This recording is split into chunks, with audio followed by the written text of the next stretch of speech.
dans les faits, effectivement, on n'y est pas. Donc, il y a des écarts qui sont quand même relativement importants entre les hommes et les femmes. Un écart de 24% entre les salaires des hommes et des femmes. Et on va dire que l'écart redescend à 9%, mais il est quand même à 9%, dès lors qu'on est à qualification égale et à travail égal. On peut parler de deux milieux qui se ressemblent en réalité, les banlieues et le milieu rural.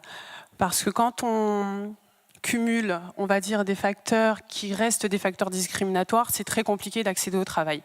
Je m'explique. Par exemple, quand on parle de mobilité, une femme qui n'a pas de permis de conduire, il est très difficile pour elle d'aller à son travail quand elle n'a pas de permis, quand elle n'a pas de véhicule, quand il faut aller travailler, il faut faire 1 heure de route.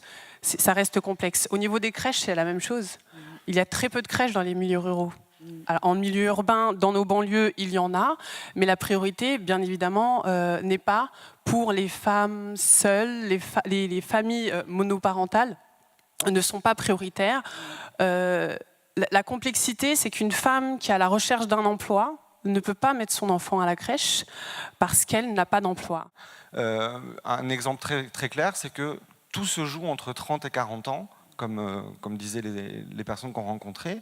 Or, c'est le moment où les hommes et les femmes ont très souvent des enfants.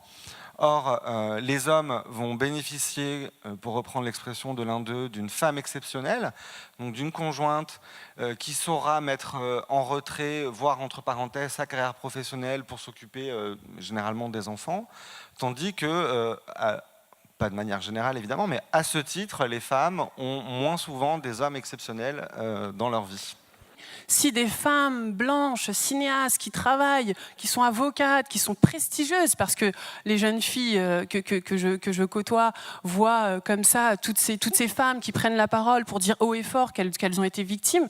Donc la question qui s'était posée, c'était mais si ces femmes-là, qui ont l'air d'être émancipées, ne parlent pas et ont besoin d'un hashtag MeToo pour en parler, alors nous, en tant que jeunes filles de banlieue, c'est même pas la peine, quoi.